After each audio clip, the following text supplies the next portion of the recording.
Good evening, everyone. Welcome to Bushnell-Prairie City High School, night number 2 of the Spartan Tip-Off Classic. I'm Dwayne Hulett. Adam Hulett on the camera tonight. Chris Frankhauser will be here for the second and third game. 3 games tonight. We'll have them all right here on TSSR Game Time Live, presented by MDH. To this first one, you're watching Arnold Brothers Heating and Cooling coverage of Macomb High Sports and MTC and Donna Telephone Cooperative coverage, of West Prairie Sports as the Bombers play the Cyclones here in the opening game of 3 games tonight. Macomb, West Prairie, as you can see, game number 1. Game number 2, Illini Bluffs and A-Town, Abington Avon in their first year in the tournament, playing Illini Bluffs tonight on night number 2, and then it is BPC and Illini West in game number 3 this evening. Last night, A-Town came from behind to get a win over Illini West. Macomb used a big second half to get a win over Illini Bluffs. It was a 25-11 third quarter, if my memory serves me correctly.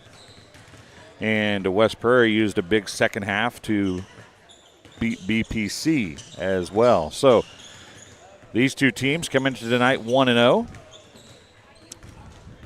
Whichever one of them wins will be in the driver's seat as far as tournament championship goes, because A-Town will be the only other undefeated team, but they will have already beaten one of the teams that won. Whichever one wins this one is Macomb with Drew Watson, Connor's younger brother, leading the way for them as a senior. You'll also hear a lot out of Nolan Hogue, another senior. Isaac Linebaugh will be a big part of tonight's contest. Nick Elby in his junior year starting, and Carter Havens, a new transfer, a junior as well, will be playing for the Bombers as well. He was of Brown County fame. Brown County, of course, this year playing in the state championship in football after a couple big wins down the stretch to find their way in. Beat Calhoun this past Saturday. But Macomb made it to the second round of the playoffs this season. So 1:40 left on that pregame clock. We'll get ready to go here in just a few minutes. Take a quick break.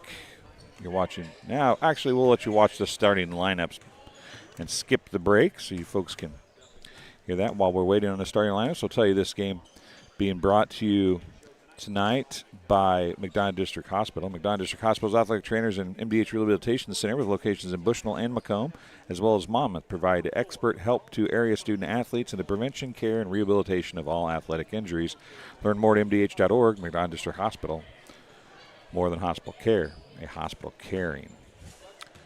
And also MTC Communications, having slow, unreliable internet just doesn't cut it in 2025. MTC Communications offers lightning fast, reliable fiber internet, video, phone service, and camera systems to the McDonough, Henderson, and Hancock County areas. Visit mtc.crowdfiber.com to check your availability.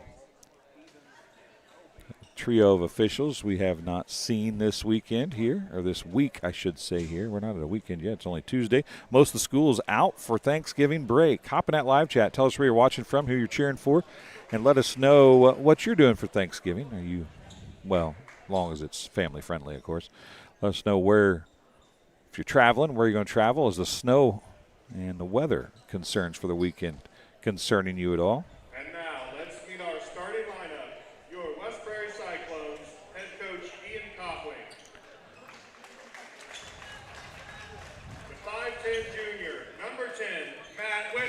Matt Whitman, one of the starters. 6'0" junior, number 11, Braden Copeland had 40 points last night. 6'1" senior, number 32, Ryan Clark. Ryan Clark, number 32, one of the other seniors, starters. 6'0" senior, 33, Brody Cordell. Brody Cordell in the starting lineup tonight as they go a little bit bigger. And then Eli DeCounter, number 43. Eli DeCounter is the other starter for the West Prairie Cyclones. Starting lineup for the Macomb Bombers, coached by Jeremy Anderson. Coach Conklin. Senior, number 0, Nolan Hogue. West Prairie coach Nolan Hogue, 0. Drew Watson, number 1, both seniors. 5'10" senior, number Linebacker, the senior, number 5, a junior, number 12, Carter Havens, and number 13, Nick Elby. Those will be your starters for this first game of night number 2. It's game number 4 of the tournament, but it is night number 2. John McCormick watching from Punta Cana. Well, I'm jealous. You want to come do the game, John, and I'll go to Punta Cana? There's a jump ball won by Elby, tracked down by Linebacker, and it's going to be Watson bringing it across for the first time for the Bombers as we are underway here on night number 2 of the Spartan Tip-Off Classic.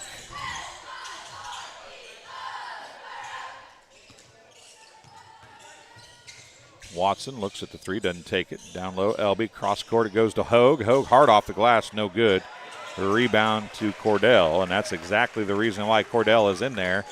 He comes down with the big rebound for the Cyclones. Now their first attempt at the offensive end of the floor. 7:25 remaining in the first quarter. Copeland has it, and he has Havens all over him. Now it goes to Whitman. I do believe, if my memory serves me correctly, Havens and Copeland have some history together as those two played in a sectional final in 7th or 8th grade. One of the first junior high games we ever did. A foul on the Cyclones. 2 free throws coming for Nolan Hogue here. I'll get back to that story in a second. Foul is going to be on number 32, Ryan Clark. Ryan Clark picks up the foul, his first, team's first. At the free throw lines, Nolan Hogue shooting 2. First one high off the glass and rattles around and falls through.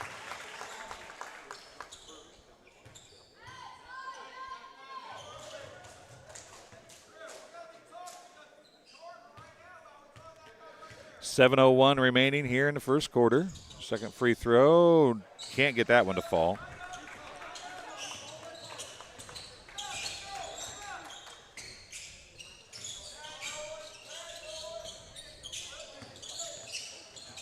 Holden Copeland with it.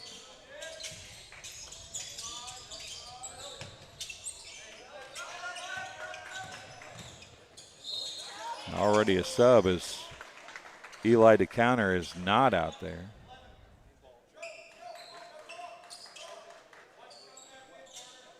Actually, I don't see Eli DeCounter on the bench, to be honest with you. I see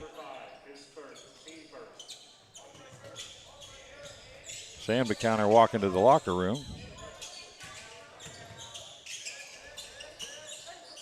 Holding Copeland with it. Stolen away. Havens back the other way. Copeland of the Braden variety and chase, but can't do anything about it. And a layup and a steal for Carter Havens. He's got 2 points, and it's 3-0 early here to the Bombers. Copeland out to Holding Copeland for 3. It's off, no good. Ball tipped around. Linebach comes up with it. Outlets it to Watson. Watson from the left side. His layup's good. Drew Watson gets his first 2. 5:55 remains. 5-0 Bombers here in the opening few minutes. Braden Copeland with it to Clark. Anyway, what I was saying is those two played, I believe it was the 7th or 8th grade sectional final at Minden. I can't remember if it was 7th or 8th grade. There's Elby throwing it across. Now Watson to Hogue, misses, gets his own rebound, puts it up, off, no good. He's going to be fouled. I don't know if that's going to be on Cordell or Copeland. We'll wait and see. It's going to be on Cordell.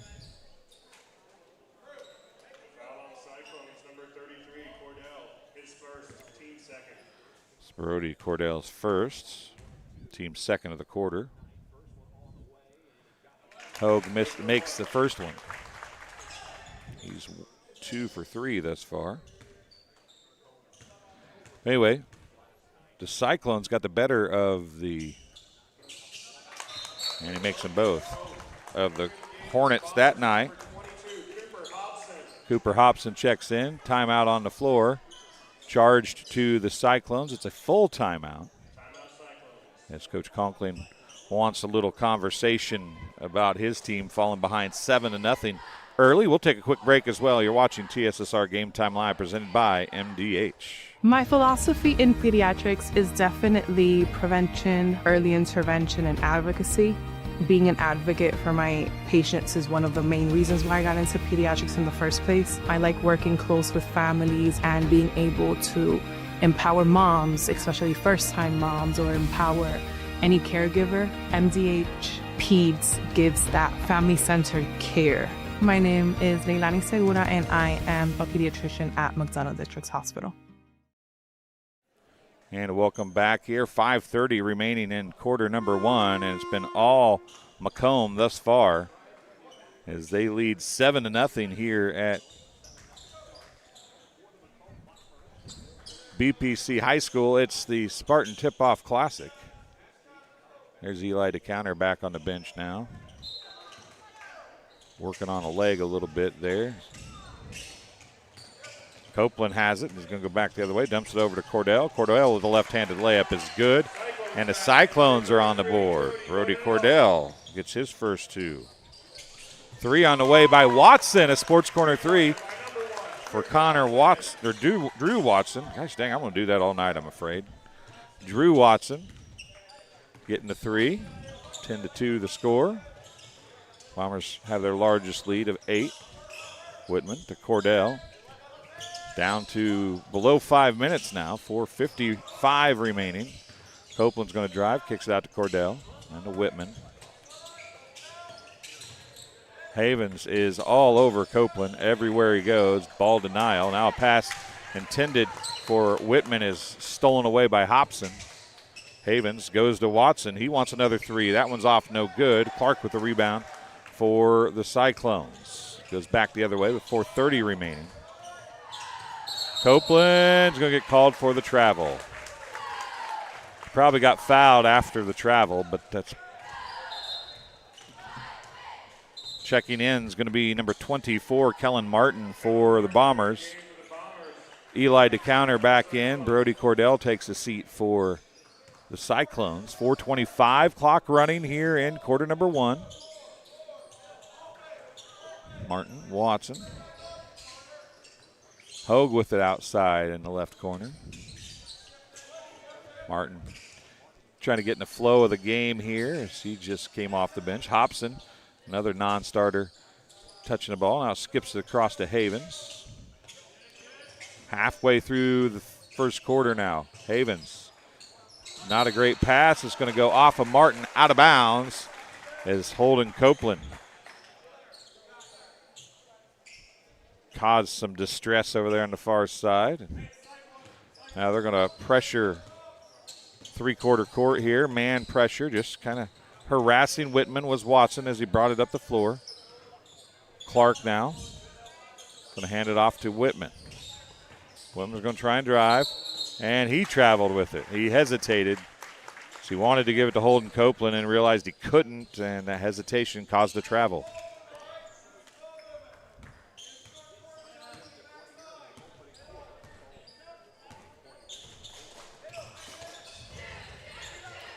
Martin, 3:30 remaining in quarter number one.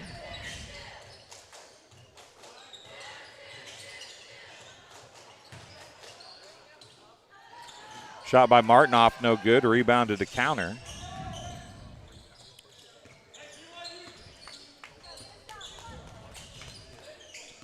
Cyclones have taken one timeout, down 7-0. Its scoring has slowed immensely here with a lot of fast break points early for the Bombers. And then last basket was there's a nice pick and roll from Clark, for Clark from Copeland.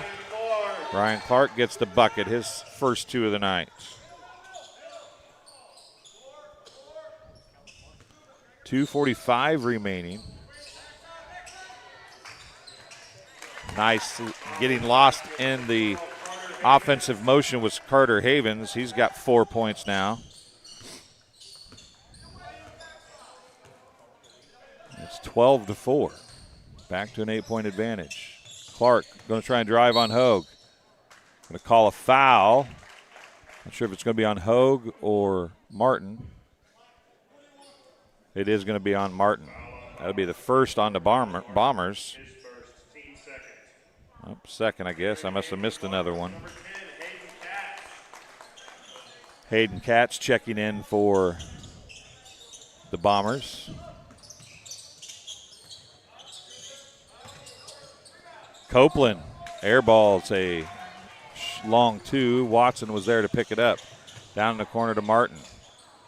His pass tipped and stolen away. Copeland now. Skips it across to Holden Copeland. He's going to try and drive on Martin. Spins. Picks up his dribble. Comes up top to Eli to counter. Hayden Katz playing ball denial on Copeland, but he was able to get the basketball. Another pick and roll coming here, and they're going to call an offensive foul on Clark, who did step out. They were waiting for it. The pick had been set a long time. Clark picks up his second foul. Cordell comes in for Clark. Nick Elby comes back in. Hobson sits down for Macomb. 1:42 to go in the first quarter.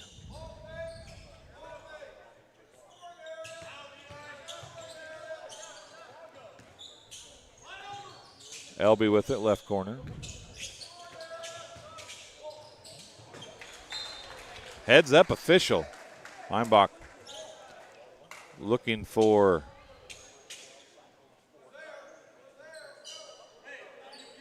I think it was Elby, but the official was the one that had to dive out of the way of the pass because Elby wasn't looking for it. Whitman gets it across half court. He's going to go right to the rack, lays it up and in. Whitman gets his first bucket. 6 points, 3 different scorers, and none of them are Braden Copeland yet. As the Bombers doing a good job on Braden Copeland thus far. He scored 40 last night, not doing so much tonight as of yet. Under a minute to go here in the first quarter. Ball stolen away again. That time it was knocked away by Cordell and a pass intended for Katz.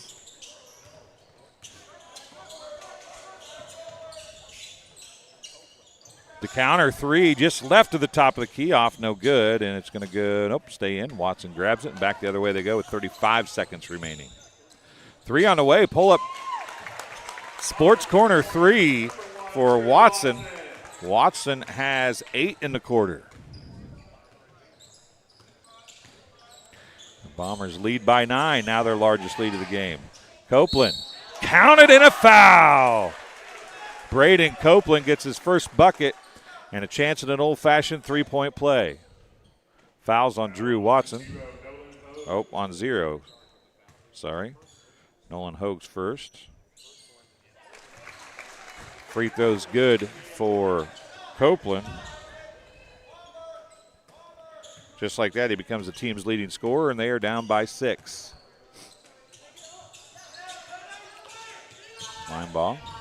Watson, another three, right corner this time. Nailed it, a sports corner three for Drew Watson, his third of the quarter. He's got 11 points, and that shot was just off to the right a little bit on a three-quarter court shot. And at the end of one quarter of play, it's 18-9. The Bombers have doubled up the Cyclones. We'll take a quick break. You're watching TSSR Game Time Live, presented by MDH. The MDH. My name is Kelsey Cunningham. I'm a nurse practitioner with the cardiology department here at McDonough District Hospital. Cardiology is like a big puzzle. A lot of things can be traced back to the heart, and to see somebody in your office at the beginning of the process really down on themselves and, not feeling like their best self, and I think in their mind never really thinking that they're going to recover from that, to fast forward 6 months where they're back doing things they once did. It's the ultimate goal, and I love to see it happen.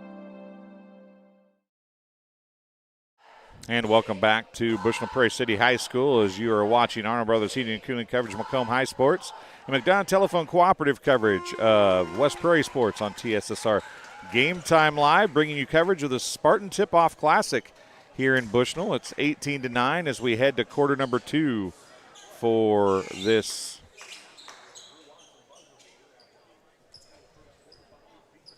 the second quarter of the second night of the Spartan Tip-Off Classic. This is game number 1 of day number 2. The rest of the week will have 4 games. They're playing 1 JV game for each school before each night. There's Copeland, a little runner off, no good, and Cordell is going to pick up his second foul, first of the quarter. Foul on Cyclones, number 33, his second, team first. Cordell picks up the foul.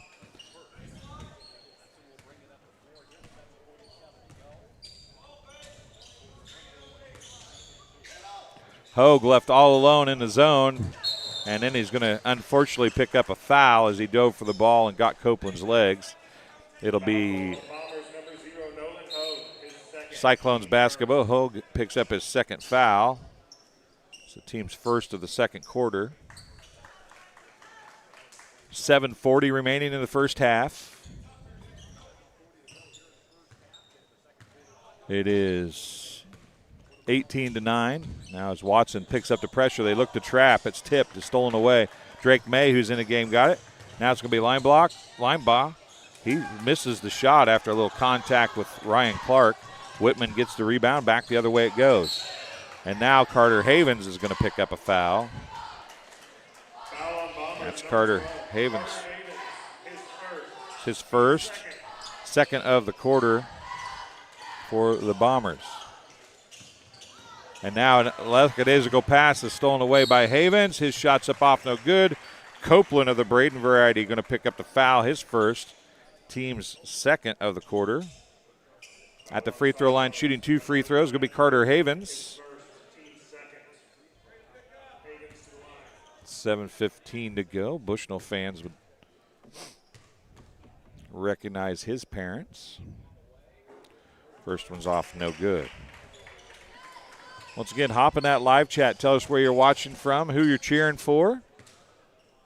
Give your favorite player a shout out if you'd like. Missed the first, made the second, did Carter Havens. He's got 5 points.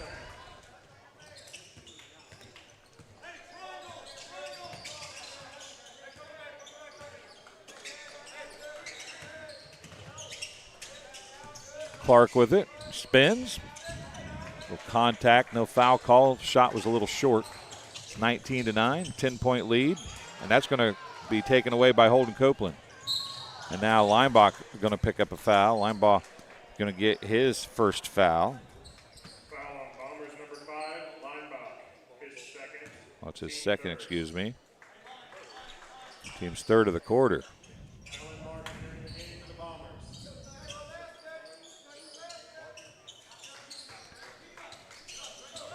Clark has it now to Holden Copeland. 6:45 remaining in the first half. Whitman, excuse me. Jumper well off the mark, no good. Turned and looked at the bench like he was fouled. There's a three, a sports corner three by Carter Havens. Number 12, Carter Havens.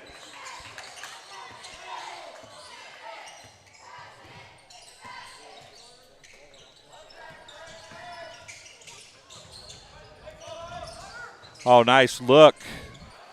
Clark can't finish, though, as the counter got a great pass into the lane. Watson pull up three, right wing, off, no good. Rebound tipped around, going to be picked up off the floor by Martin eventually. He goes right to the feet of Havens, now out to Watson. Watson back in the corner to Havens. Watson now looking down low to Hobson. Martin drives, can't finish. Hobson with the rebound, kicks it out to Havens. Havens pumps, drives, has it stolen away by Braden Copeland. Now to Whitman. Whitman's layup hard off the glass, no good. Back the other way it goes. Hobson has it swiped away. A foul is going to be called. I think that's going to be on 43. It is. Eli to counter, picking up his first foul, team's third of the quarter. I want to say hi to Jackie Clark, watching from Macomb, and also friends watching from St. Louis. Says go Cyclones. Ada Vass, I do believe. And there's a foul. That might be on the counter as well. It is. That's two very quick fouls on the counter. It's team fourth. That means the rest of the way it'll be bonus opportunity for Macomb. Drake May to the free throw line. As he looks to shoot two. First one's hard off back iron, no good.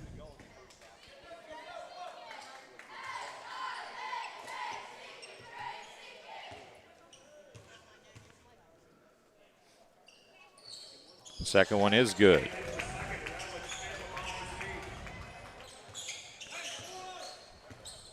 Bombers lead by 14 now.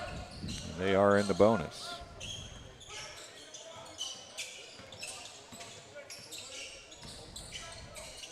Down low to counter, hard off the glass, no good. Ball tipped out to Holden Copeland. Gives it off to Braden, back to Holden. Holden Copeland for three, top of the key. It's off, no good. Rebound to DeCounter. DeCounter, turnaround, shot good. Number 43, DeCounter. First basket of the second quarter at the 4:45 mark. 4:35 left. Martin drives, kicks it. Now to Havens. Watson, three, right corner. Off, no good. Martin, his shot's long, rebound to DeCounter. 4:16 remaining.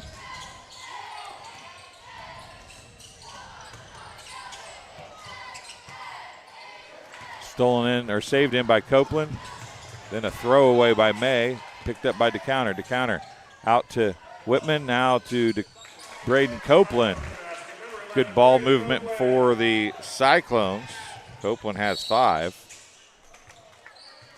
And a foul, but it's going to be 2 free throws.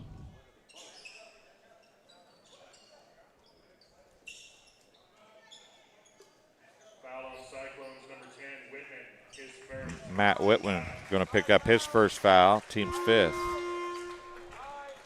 Subs coming into the ball game for the Bombers. Number 20 is Colin Adams. 2 free throws coming here. Watson's going to go to the free throw line. Katz back in as well. Into the ball game is number 25, Gannon Shipman for the Cyclones.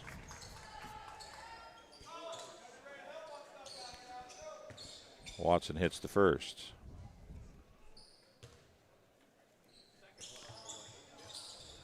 Missed the second. 3:50 remaining. It's 24-13.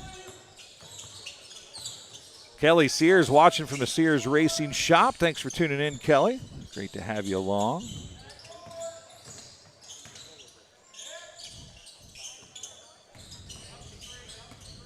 Braden Copeland wanted to take the shot. Didn't have the open look with Katz in his mug. Clark now kicks it out to Holden Copeland. He drives, puts the shot up. It's up and in. Holden Copeland gets his first 2. Down to a 9-point lead. It's a 5-0 run.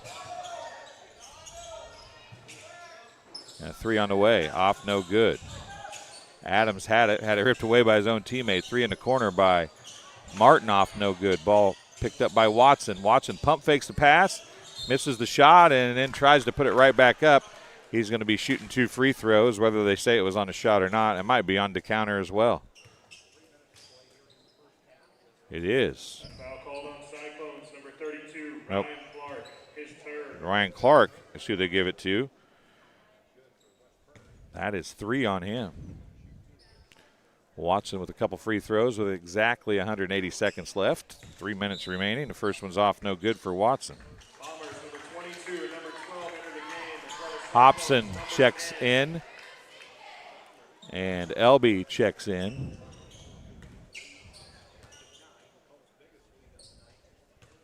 Braden Copeland all the way down the floor. Makes the second. Watson makes the second.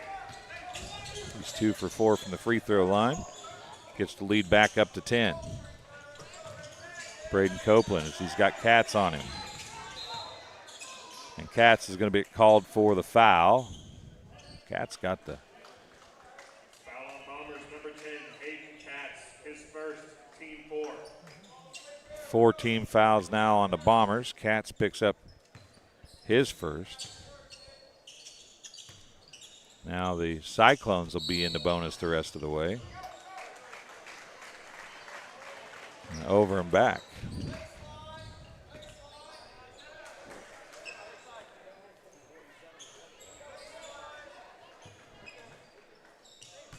.245 remaining. Both teams will be in the bonus the rest of the way. Havens for three, right wing, off no good. The counter with the rebound. He goes to Copeland. He can't finish. Katz is going to pick up another foul, though.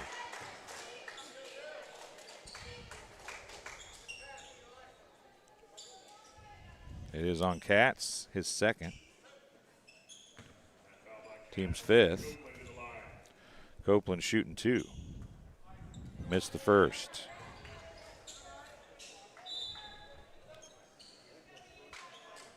Linebaugh coming back in for Katz. I'll put Havens back on the free throw lane. Second one is good.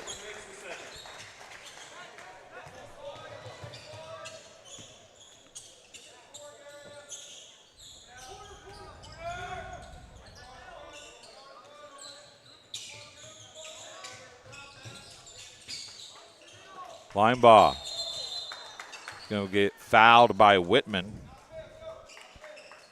Whitman, if he'd kept his hands back, he'd have probably been okay, but he brought the hands down and pushed a little bit. More of a protection than anything else, I think, with 2:15 to go. Linebaugh will be at the free throw line. First one's no good. Neither team shooting free throws very well. If Linebaugh makes this, the whole two teams will be 50% from the field. They're both will be 50% if he can make the first one or second one. He cannot. He's 0 for 2. Bombers are under 50% from the free throw line. Everybody is 1 for 2 except Linebaugh. He's 0 for 2. And they're going to call Shipman for a foul, an offensive foul on the pick.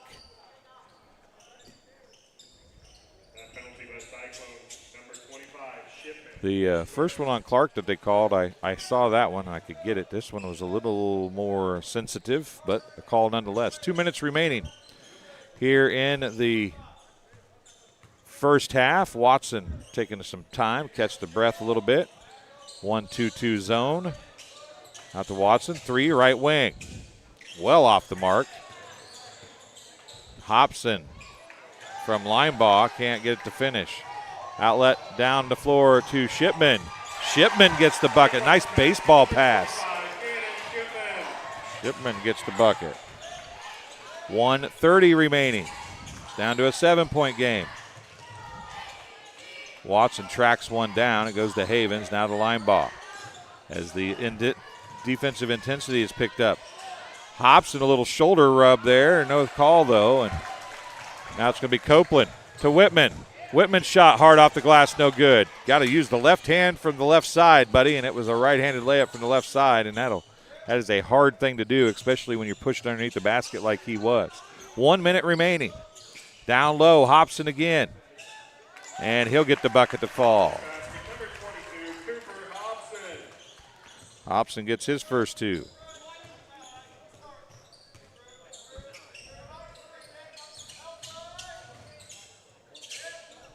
The counter, pull up, 14-foot jumper, in and around and down.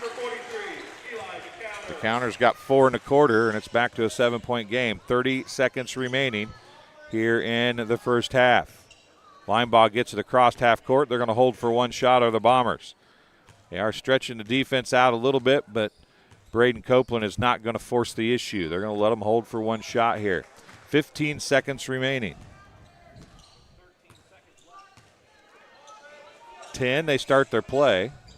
Elby to Linebaugh. 5 seconds remaining.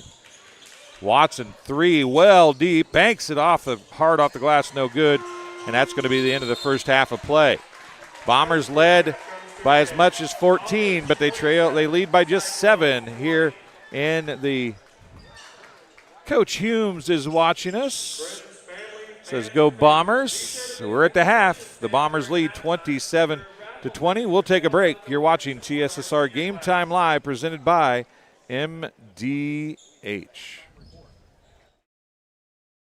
and welcome back. I'm here with Emily Alden now. And Emily, patient advocate, is that right? Yes, that's correct.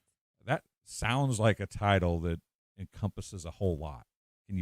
Let's first put it in simple words if you can, and then we'll kind of go in depth with it a little bit. Yes, as the patient advocate, there is a lot to do in the role, but it's a fantastic opportunity. So generally speaking, I will help patients. I will talk about the service that they have here and just in general measure the patient experience for the entire organization. Well, speaking of knowing the entire organization, kind of the theme has been everybody knows everybody at MDH because you're a smaller rural hospital, even though MDH offers a lot. You literally have to probably know everybody or most everybody because you need to know what each thing's going to happen if that patient's dealing with it. Yes, that's very true. When I first stepped into the role about a year ago, it was really an interesting and fantastic opportunity to get to know all of the departments, how they work together and individually, and just to see the well-oiled machine. Well, patient care, obviously, at a hospital is key. You're a key part of that. What is it about patient care at MDH that makes MDH special? Service excellence internally to provide the best patient care is top of mind here for all of our staff across every single level, every single department, and the organization as a whole. It's a big focus. So we make sure that we take care of our patients and that they have the best experience possible. We're very open to feedback. We always want to improve in areas that we can improve. So we always have open ears. We always appreciate the feedback that we receive. You are working with all departments. And when a patient comes in, let's say they come into the ER and then they come to ICU and then they go to the floor, your job kind of is to let the patients know what you can do, right? Or what you offer, or what they can do. Am I missing that? Is that correct? Yes, actually, our case management department is instrumental with that side of things. Every once in a while, I'll step in and just check in on patients, see how their experience overall is going, to collect that feedback and see if we can implement any changes to make it even better. So you deal with patients in so many different departments, and really they can go all the way from getting here in the ER to physical therapy on the way out, right? Yes, absolutely. So MDH has a lot to offer our patients. So while you're here, if you're just running in for some outpatient tests, whether it's lab work or visiting our radiology department, convenience clinic, visiting your primary care provider over at MDH Family Clinic, emergency room, labor and delivery. There are so many different departments that work so well together, and our team is a family. The organization in itself is a family, and so everybody does a great job at trying to understand what departments do that aren't their own, so that way we can make it a seamless experience for our patients. Well, and then as a patient advocate, right, you just kind of all that together and look at it, right, and then see as patient A comes through, what can we do to make patient B, who might follow them, a little bit better next time? Absolutely. So as you do that, what kind of things do you look for? I mean, what I would imagine with MDH as it continues to improve, you start looking for smaller things, right? So the obvious things are maybe gone. So then you start looking at little things to make the sometimes the worst experience of their life, right, a little bit better as they work through. Yes, most definitely. So you never know what kind of day somebody's having when they walk through our doors, and you don't know what they're necessarily here for. So it's important to keep an open mind and take a look at what can we ask them that's specific to their experience. Why are they here? Comfort them and make sure that we ask the right questions so that we can purposefully pull out information that we can work on. Yeah, and I think we've talked a lot about different things from different people. Besides Bill, the CEO, you're the one person that kind of helps with, like, it gets your hands in a little bit of everything as far as the patient is concerned. Everybody's talked about it being a family, and you've even mentioned it being a family. Does the fact that everybody knows everybody as far as employees, from the CEO down to the CNAs, does that kind of make your job a little bit easier? Absolutely. When you're a family, you care about each other, and we are all here for one purpose, and that is to provide the best experience for our patients that we possibly can. So when you are a tight-knit family, it's just great to be. We're a community, a family, a community, and we are here to serve our patients. And when everybody has that one purpose, it's a great feeling. Well, Emily, I appreciate you stopping and talking to us, and keep fighting for the patients. Yeah, absolutely. Thank you very much. We'll be back after this. All right, welcome back. I'm here with Melissa Onion, another employee at MDH. And why don't you tell everybody what your job is here at MDH? Sure. I am the director of obstetrics here at MDH, so I oversee labor and delivery, nursery, and postpartum care. So the labor and delivery unit is newish for MDH and state of the art, isn't it? It's gorgeous. It was recently renovated in 2019. It is absolutely gorgeous. We have whirlpool spa tubs in every labor room. We have 3 labor rooms, 8 postpartum rooms, all private suites. So it's very nice. What is it about labor and obstetrics that's important for a hospital? Because you see so many hospitals that are losing that department. What is it that made MDH, or what is it that keeps it at MDH? I always like to tell people that the community truly funded our women's center, because they did. They were the ones that raised the money for us to renovate our facility and to continue on. It's so important right now in the state of Illinois. There's less than 20 level 2 facilities left that are offering birthing facilities. So it's so important and vital for our community to keep those facilities going. Well, obviously, you're local. You're from the Rushville area, so you're local to the region anyway. So you can feel that personally as in MDH's growth in the area. It means something to you because you're from here. Absolutely. Grew up, born and raised in Rushville, just 30 minutes away. But in this community, the closest tertiary care center is over an hour away. That is vital to have a facility, especially in maternal care, that mothers can go to and need. So it's very important that we're here. Well, we've talked about in our interviews in years past and now and this year about how important the staff is. You know, it doesn't matter how good the facility is if you don't have a good staff. And it seems like everybody you talk to at MDH cares about their job and what they do. I think that's what's so unique about a rural facility is we all know each other. At larger facilities, sometimes you're just a number. We're here, you're an individual. We see you as a true person. Our staff is truly a family. That's something that we pride ourselves on because we are such a small knit group. It's wonderful to be a part of. You know, some people, as they chase a career, and I'm not saying you're chasing a career, but as you chase a career and you move up the ladder, you know, you want to move up to bigger and better things, quote unquote. It seems like there's a lot of local folks that climb the ladder at MDH and that's where they want to be. And you seem to be one of those people too. What is it about MDH that makes you want to climb the ladder here, but you want to stay here? Once again, it's that small town feel, that sense of community within our hospital. We have a great administrative team that's really supported a lot of the younger leaders to continue to grow and to grow up that ladder and to give us the skills that we need to do so. So I really owe it to them to assist me to do that. If you talk about the labor and delivery wing, pick out a couple of things. You mentioned the whirlpools. Let's leave that out. Mention a couple things from the department that you think helps MDH stand out. So because we are a rural facility, we are able to provide one-on-one care to our moms when they're in labor. We've recently been recognized for our Promoting Vaginal Birth initiative from the state of Illinois. And we've implemented what is called a power tower that has all sorts of tools that moms can use during their labor to empower them through that process. And our staff love working with the moms to do that. And obviously you work with the moms, but care for the babies after they're born is key also. What is that? How do you guys separate those two things? Do you feel like both are equally as important, and are you able to handle both equally as well? Absolutely. So we're unique, once again, in the sense that we have to be versatile in all areas of obstetrics. If you go to a larger facility, usually you pick one area that you're an expert in, where we have to be an expert in all areas. And I think that really makes us stand out. That's not something that we take lightly. We jump in and we try to be the best in every single area that we can be.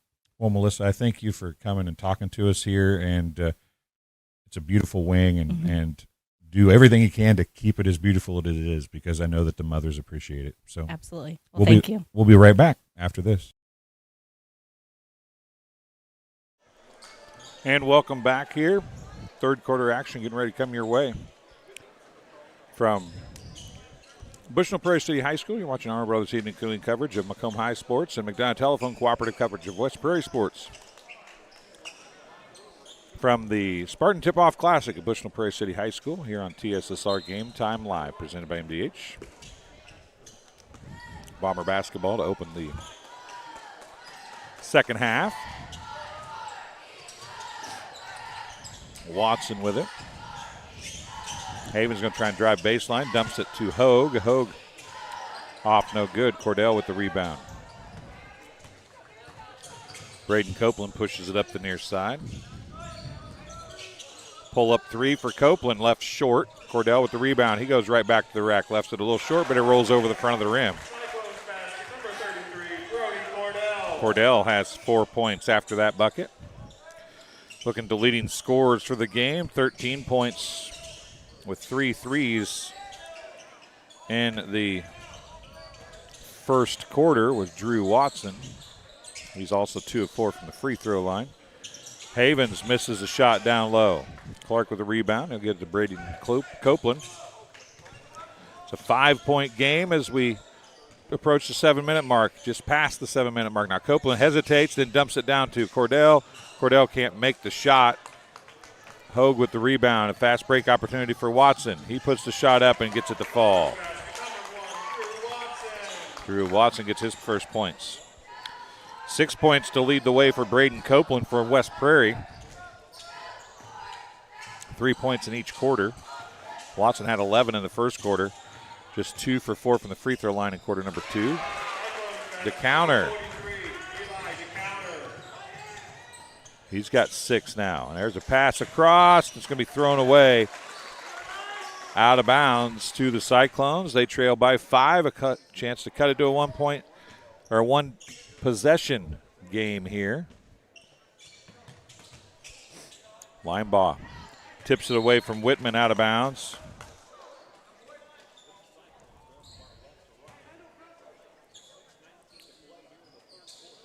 Eli DeCounter goes back down to inbound it. Braden Copeland.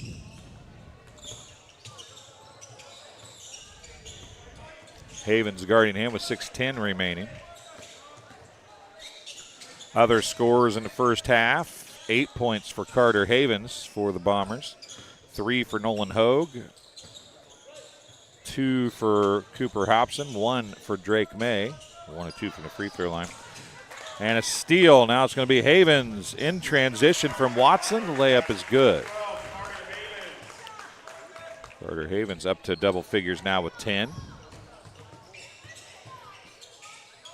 Trying a backdoor cut from Whitman to DeCounter. Threw it a little too high and far away, and it's 5:37 to go. It's a turnover. Possession back to the Bombers. For the Cyclones, 2 points for Holden Copeland, 2 points for Matt Whitman, 2 points for Gannon Shipman, 2 points for Ryan Clark, 2 points, now 4 for Brody Cordell, 4 points, now 6 for DeCounter. That was blocked from behind on Elby's attempt to shoot, and it goes out of bounds off the Cyclones ultimately. 5:22 to go here in the third quarter.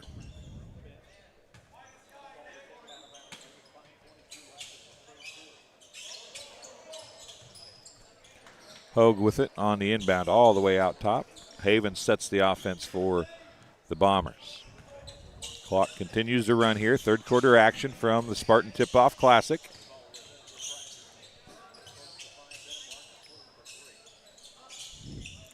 Havens, left-handed layup, and he's going to draw the foul on DeCounter. A little push.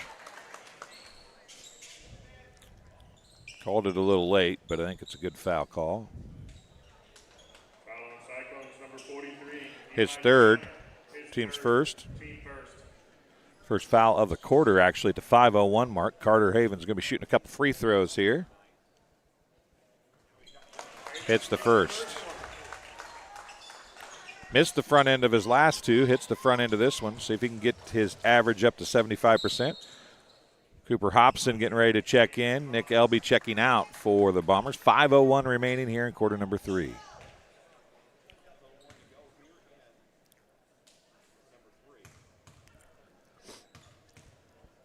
Haven's second free throw. He nailed that one as well, up to 75% on the game. Gets both his free throws, and it's a 33-24 game now, back to 9 points. Cyclones dominated the latter stages of quarter number 2. That line ball knocks that one out of bounds. It'll stay with the Cyclones, 4:46 remaining. But they had fallen behind by 14, I believe, was the largest lead of the game for the Bombers. So they cut it to 7, but they only outscored the Bombers by 2 in the quarter. Now Hogue with a steal. He goes back the other way. I don't know if he tried to dunk it or lay it up weird as Clark was there, and he missed the shot. There was some contact, and then from behind, this time Hogue gets the layup to fall on transition. He was a little late getting back because he had been knocked down. That's his first bucket. He's got 3 points, but he was 3 of 4. That could have been an out-of-bounds call, but they didn't call it. Now Copeland, 3 left corner, a little out of, but a sports corner 3 for Braden Copeland, his first triple of the game. He's got 9 points. Timeout on the floor charged to the Cyclones. It'll be their second timeout of the game. And we'll take one. Actually, we'll keep it here. And we'll tell you that this game being brought to you by Ron Elby Auto Sales, with locations in Macomb and Augusta. And with 80 years of car sales experience, Ron Elby Auto Sales is your hometown go-to for your next car. In Macomb on East Jackson Street, stop in and talk to Justin, Jared, or Chris, or visit www.ronelby.com to check out their inventory. And Arnold Brothers Heating and Cooling.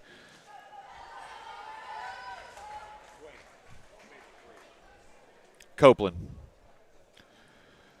Arnold Brothers Heating and Cooling. Since 1960, Arnold Brothers Heating and Cooling has provided the greater Macomb area with expert, Braden Copeland. Justice was asking me who made the 3. I said Copeland. I think he knows it was Braden anyway. Since 1960, Arnold Brothers Heating and Cooling has been providing the greater Macomb area with expert sales, service, and installation of quality home comfort systems. Call your local Carrier dealer today at 309-833-2852 and find out how Arnold Brothers Heating and Cooling delivers 365 days of indoor comfort. 4:04 remaining in the third quarter here. Watson gives it to Martin. Now Havens. Down low, Watson. Fancy pass knocked away, stolen by Clark. Gets it to Whitman, and back the other way it goes. It's an 8-point lead after the 3-pointer. Now Martin snuck into the passing lane and almost took it away.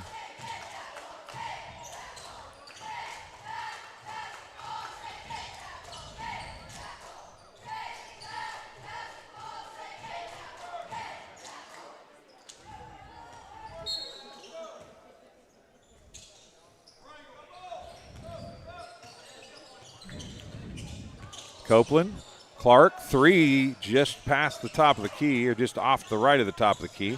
Ball's on the floor, picked up down to Holden Copeland. He's going to go, puts the shot up, and it's good.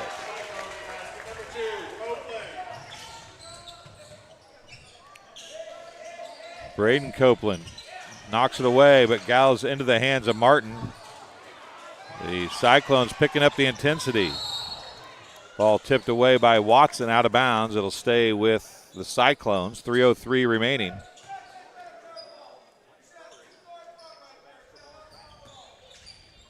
It's a 6-point game.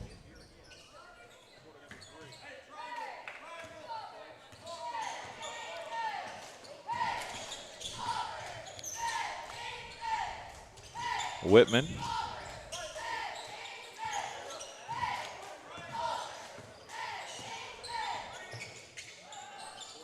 .245 left here in the third quarter. There's Whitman for 3. It's off, no good. Not real sure how Hobson fell down there. Oh, nice transition pass from Watson to Havens, and Havens gets another bucket on the assist from Watson. Havens had 6 in the quarter.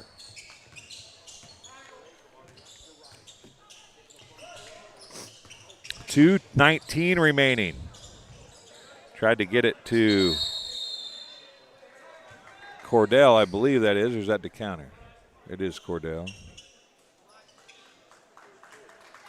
Checking in is the counter. He's going to replace Cordell. Havens takes a seat. Katz comes in. Katz and Havens have been spelling each other and guarding Copeland. Havens getting the vast majority of the defensive play. Shipman in there for the Cyclones as well. Pick and roll to the counter. Shipman free throw line jumper, good. Gannon Shipman has 4 points now. Back to a 6-point game.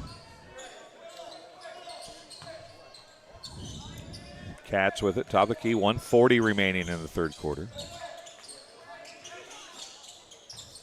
Hobson, baseline, pass out to Watson for three. A sports corner three for Drew Watson. He's got 5 in the corner, 18 in the game, and the Bombers stretch it back to 9. That's the 4th triple of the game for Drew Watson.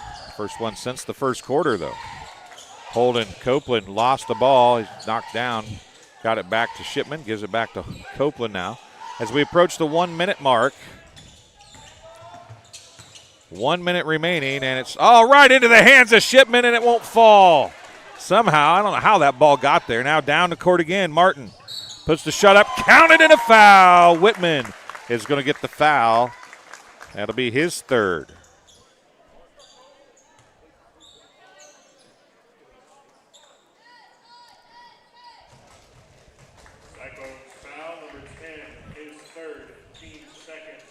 Only the second foul of the quarter on Whitman, or on the Cyclones. No fouls on the Bombers. Free throws and air ball by Martin.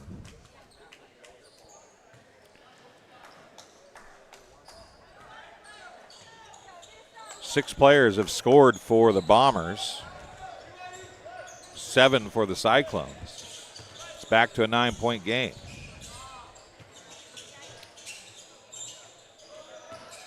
Make that an 11-point game. Whitman high off the glass and good over Elby.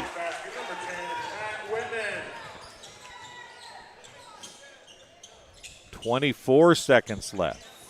Katz now as he's picked up by Holden Copeland. Not letting him use the clock up here at the end of the third quarter without any pressure anyway. Elby gets it out to Katz, down to 10 seconds. Ball tipped away. Whitman gets the bucket. Shot's no good. Nice catch there, Stripes. At the end of 3, the Bombers lead the Cyclones 42-35. It's back to a, didn't show up, I apologize. It's back to a 7-point game. It's right back where we left after all of that. Whitman got his 6th point of the game. Keep it here as we get ready to go to quarter number 4. This game being brought to you by Ryden Farm Supply, located in the heart of Walnut Grove and in business since 1974. Ryden Farm Supply can meet all your needs for LP seed, fertilizer, and farm chemicals. Their LP service is unmatched in this area, and as a customer, they will take care of you. Give them a call today at 309-772-3121. And I think I said it last night, but it sure sounds like we're going to need some of that LP if you live out in the country this week. It's getting cold this weekend, and some snow possibly as well. Also, Rosie's Pizza. Rosie's Pizza offers something for everyone with pasta, sandwiches, and, of course, pizza. Dine in or carry out at 458 East Main Street in Bushnell. They also deliver to Good Hope, Adair, and all points in between. For delivery, call 309-772-2101. If you're in Macomb, you haven't made your way to Rosie's Pizza in Bushnell, you need to do that. Great people and great food. And their lasagna is darn good. Now, a nice look down low.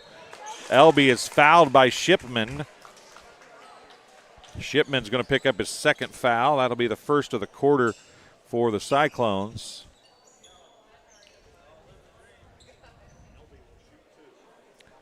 .47 left in the basketball game. It's a 7-point game. It's right where it ended the first half at. Well, not point-wise, but differential-wise it is. Foul on Cyclones, number 32, Ryan Clark, his fourth. Huh. Team third. Boy, I thought that was on Shipman, not Clark. I apologize. Good thing I used pencil. Makes the first one. I guess I left that microphone on. Not anymore. I turned it off, Chris. My bad. I apologize. It goes off line ball out of bounds. Elby made 1 of 2. Whitman entering the game for the Cyclones. Elby has now scored as well, so there's 7 that have scored for both teams now. 7:40 remaining. There's 8 that have shot free throws for the Bombers.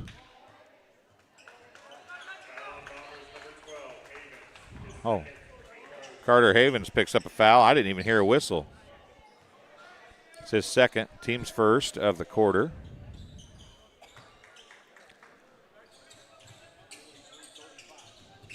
Down low to DeCounter, swiped away by Elby, and DeCounter is going to pick up his 4th.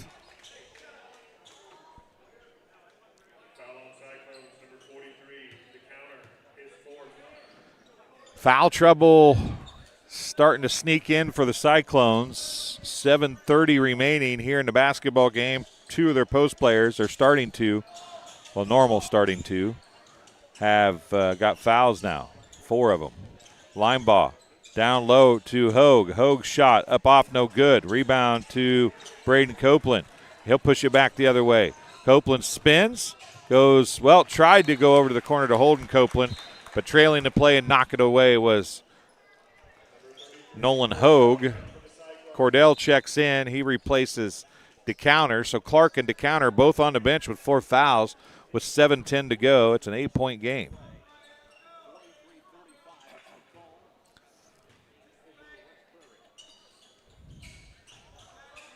Whitman with it. He's going to drive the baseline, put the shot up, leaves it short again. Now a steal by Cordell. Still fighting over it. Jump ball, possession to the Cyclones. Brody Cordell getting down on the floor and getting nasty down there and stealing the ball away and gets the jump ball, and it's a turnover for the Bombers as somebody has to take the ball in. As all 5 of them were lined up in the stack formation. Shipman gets the inbound. He'll give it off to Holden Copeland. 1 senior, 2 freshmen, and 2 juniors on the floor for the. Oh, nice pass. Shipman gets the bucket.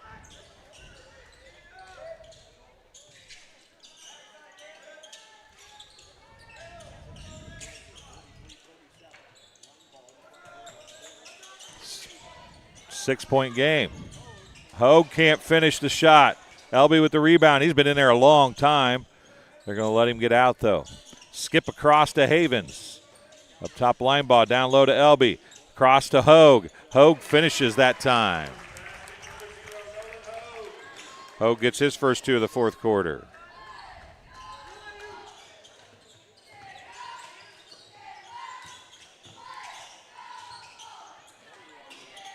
Copeland of the Braden variety floats one in.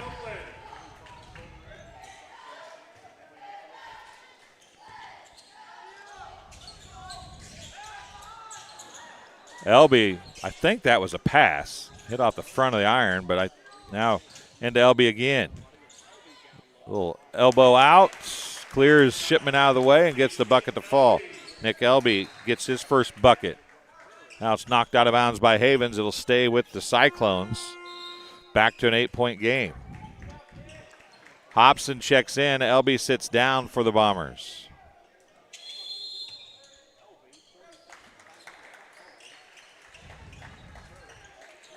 West Prairie is going to take a 30-second timeout.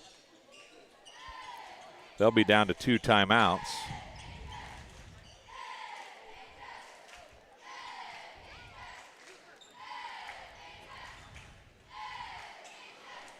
the rest of the way here. 5:29 remaining in the basketball game. Just going to hop in that live chat. Tell us where you're watching from, who you're cheering for. Even if you're just picking up this game until the next one comes on. The next game's A-Town and Illini Bluffs, and then it's BPC and Illini West doing battle a little bit later tonight in game number 3. Chris Frankhauser will be on the call for those. The man, the myth, the legend. Didn't wear a white T-shirt tonight, wore a blue one. It's hot in here again. It is. Chris wore a sweatshirt last night with a T-shirt on underneath it, and then realized real quick that it wasn't a T-shirt kind of, or wasn't a sweatshirt kind of night in here, and it's not tonight either. Holden Copeland. Nobody picks him up. He gets a clear look at the basket, and he makes the shot. Turnover. Back to West Prairie. Once again, another chance to cut into a 6-point lead.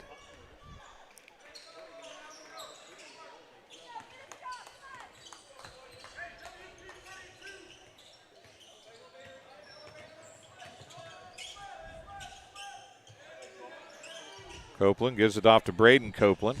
Under 5 minutes to go now. Copeland's going to drive. He hangs! Oh, and it falls off the front of the rim. He'll get 2 shots, though. That might be on Havens as well. It is on Carter Havens, his 3rd. Team's 2nd of the quarter. Copeland at the free throw line shooting a couple here. He hits the first.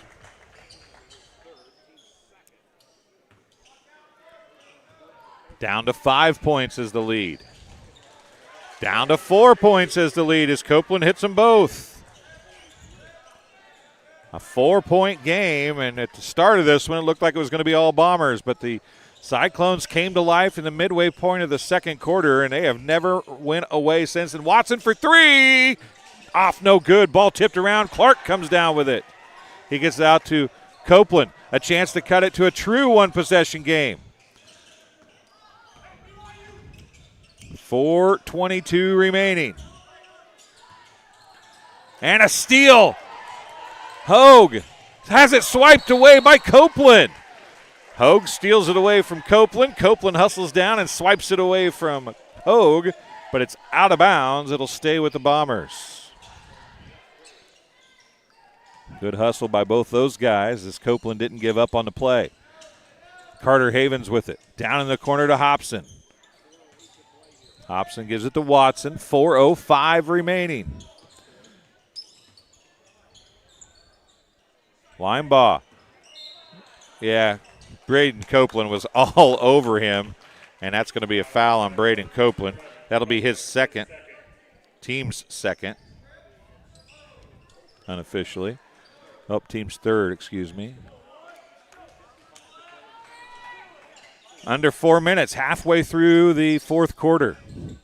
Watson has it. The Bombers try to slow things down. I must admit, it seems to be a better suit for the Bombers here tonight against this younger Cyclones team to kind of slow things down and be methodical. That time a pass knocked away by Shipman. It'll stay with the Bombers here on the near side. But when the Bombers have scored some points in the last 2.5 quarters in fast break, but they have not, when it gets helter-skelter, it's not been in their favor, really. It seems to be the ball seems to be bouncing the Cyclones' way. As DeCounter checks in, Shipman checks out. DeCounter and Clark both on the floor for the Cyclones with 4 fouls. Linebaugh picked up by Braden Copeland. Over to Hobson. Hobson looking down to Hogue. Now Watson, he's going to drive. Nope, bounces it out. Good job by Whitman to cut him off. Down under 3:20 remaining now. Watson draws Shipman out and just flat drove right around him. And Whitman is going to pick up foul number 4. 3 players on the Cyclone squad now with 4 fouls. And the Bombers will be shooting free throws the rest of the way as well.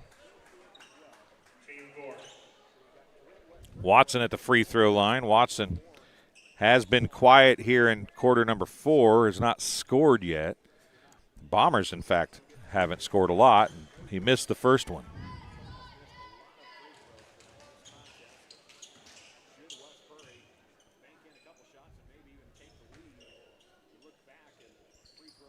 Second one is good. Back to a 5-point game, 48-43, 3 minutes remaining. To counter, to Holden Copeland. Watson swipes it away, jump ball. They're going to call Watson for a foul.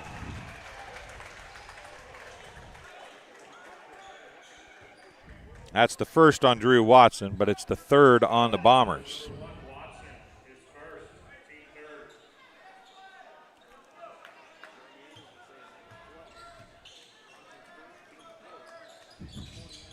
Copeland gets it into the counter. Watson now is guarding Copeland. Now Linebaugh is going to pick up the foul. Both Whitman and Linebaugh are like, who was that foul on?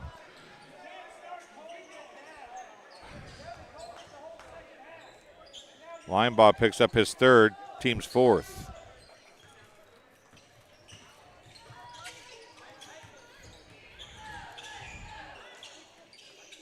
Whitman looked at the three, didn't take it. Drives on Linebaugh.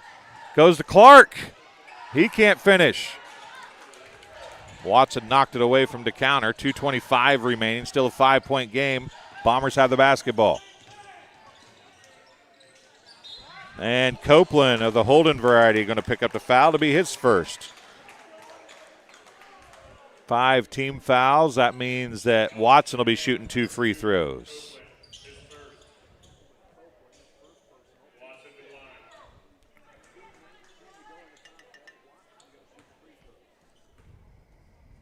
Watson shooting a couple free throws here. He's 1 for 2 1/4.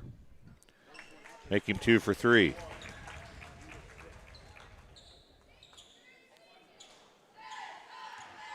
Bombers have not shot well from the free throw line. They were only 7 of 14 in the first half. They are better in the second half, but he missed that one. Hogue got the rebound, though.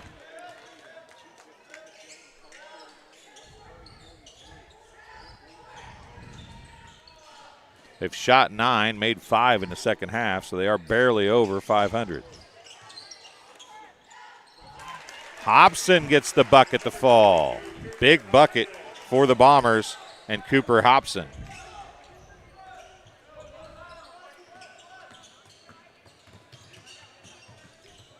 Whitman. Well, who they're going to call that on? Linebaugh again?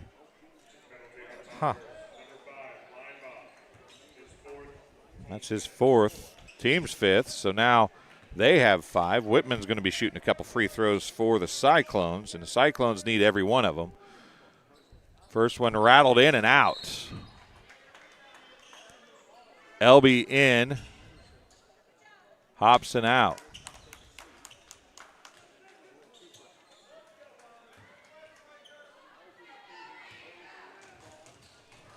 Whitman's second free throw with 1:47 remaining. Rattled that one home. Makes the second. Cyclones are going to take a 30-second timeout. They'll be down to 1 timeout.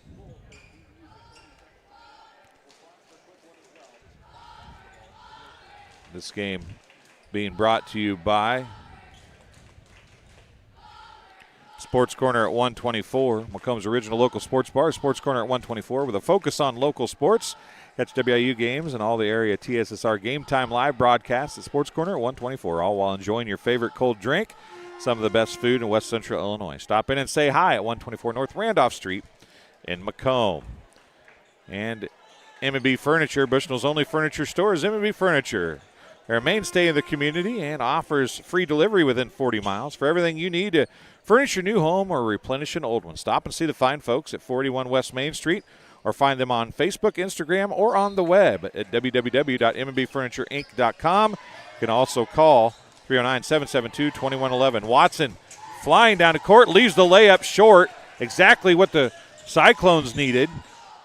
As the counter got the rebound, and back he goes with it. 3 on the way. No good by Holden Copeland. And Hogue now drives it home. Slamma-jamma, as Will Thomas likes to say. And there is an exclamation point maybe for the Bombers. With 1:17 to go, they're back up by 9.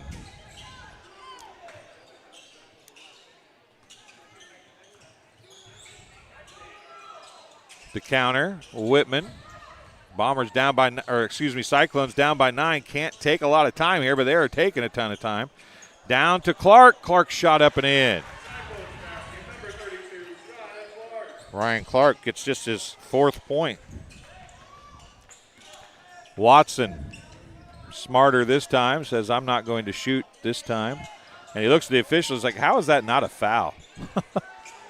Clark can't foul. Well, he could, but 35 seconds left. Copeland's going to come up and foul. Braden Copeland's going to pick up his 3rd foul. Watson will be going to the free throw line as the Bombers look like they will have survived this one. But Watson, right now, just 4 of 8 from the free throw line on the night.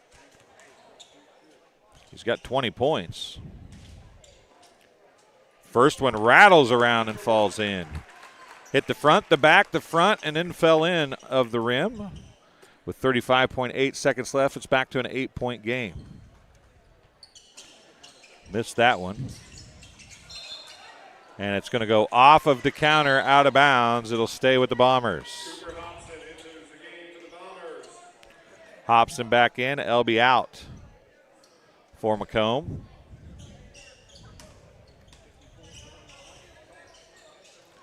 Into Hobson. Hobson puts the shot up and in. Nolan Hogue gets the bucket. It's a 10-point game. Copeland for 3. Sports Corner 3 for Braden Copeland. 7-point game. 10 seconds left. 5 seconds, and that's how this one's going to end. Hogue wanted an alley-oop, and Watson was like, nah. Watson wants to take a practice free throw because he shot just 5 of 10 from the free throw line in the game. Not Drew Watson-esque kind of numbers from the free throw line, but it was good enough for the Bombers to get a win. 56-49 the final over the Cyclones of West Prairie. We'll take a quick break. We'll be back with some stats. You're watching TSSR Game Time Live, presented by MDH. At Western Illinois University, Leathernecks don't just blend in. Our purple stands out. Our students are innovative, creative, and resilient. At WIU, there is limitless potential, with campuses in Macomb, the Quad Cities, and online. Visit wiu.edu/potential to become a Leatherneck and get an education that stands out.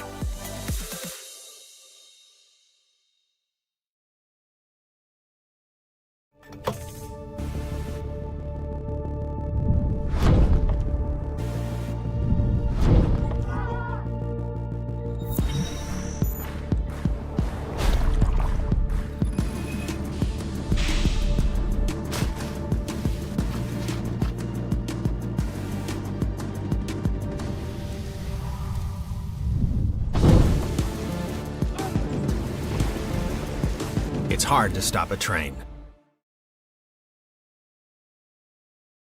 The KitchenAid fan-enabled Pro Dry system combines a heating element and fan for optimal drying performance.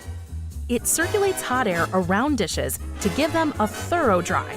Choose the extended Pro Dry option to add an extra 15 minutes of heated drying for loads that need it. Dishes come out dry and sparkling, ready for more enjoying.